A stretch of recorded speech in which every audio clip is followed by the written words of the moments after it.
నోట్ల కట్టల వ్యవహారం జస్టిస్ యశ్వంత్ వర్మను ఉక్కిరిబిక్కిరి చేస్తోంది. నోట్ల కట్టల వ్యవహారంపై త్రిసభ్య కమిటీ నియామకం సబబేనన్న సుప్రీం యశ్వంత్ వర్మ పిటిషన్ కొట్టివేసింది. ఇక జస్టిస్ యశ్వంత్ వర్మపై అభిశంసన తప్పదా?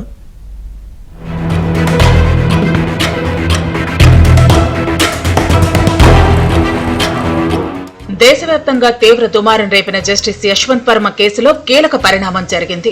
త్రిసభ్య విచారణ కమిటీ దర్యాప్తు నివేదికను సవాలు చేస్తూ ఆయన చేసిన పిటిషన్ను సుప్రీంకోర్టు తిరస్కరించింది. అత్యున్నత న్యాయస్థానం నిర్ణయంతో పార్లమెంట్లో ఆయనపై అభిశంసన చేపట్టేందుకు మార్గం సుగమమైంది. ఈ ఏడాది మార్చి 14న ఢిల్లీలోని జస్టిస్ యశ్వంత్ వర్మ అధికారిక నివాసంలో అగ్ని ప్రమాదం జరగ్గా ఈ ఘటనలో భారీ మొత్తంలో కాలిన నోట్ల కట్టలు బయటపడ్డాయి. ఇది దేశవ్యాప్తంగా తీవ్ర దుమారం రేగింది. దీంతో మార్చి 28న సుప్రీంకోర్టు కొలీజియం జస్టిస్ యశ్వంత్ వర్మను అలహాబాద్ హైకోర్టుకు బదిలీ చేసి ఆయనకు ఎలాంటి న్యాయపరమైన బాధ్యతలు అప్పగించొద్దని సూచించింది. నోట్ల కట్టల ఘటనపై సుప్రీంకోర్టు 3 న్యాయమూర్తులతో విచారణ జరిపి నివేదిక సమర్పించింది.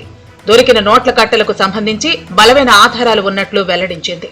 అంతేకాదు అలహాబాద్ హైకోర్టు జస్టిస్ గా ఉన్న వర్మను విధుల నుంచి తొలగించడానికి ఈ ఆధారాలు సరిపోతాయని కమిటీ అభిప్రాయపడింది.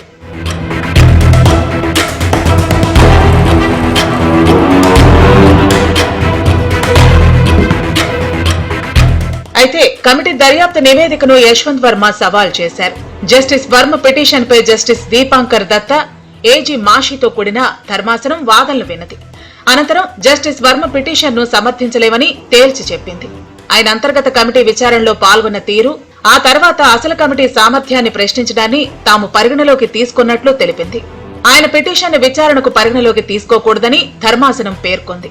ఇక అదే సమయంలో జస్టిస్ వర్మపై ఎఫ్ఐఆర్ నమోదు చేయాలంటూ న్యాయవాది మాథ్యూ దాఖలు చేసిన ఓ రిట్ పిటిషన్ కూడా కొట్టేసింది.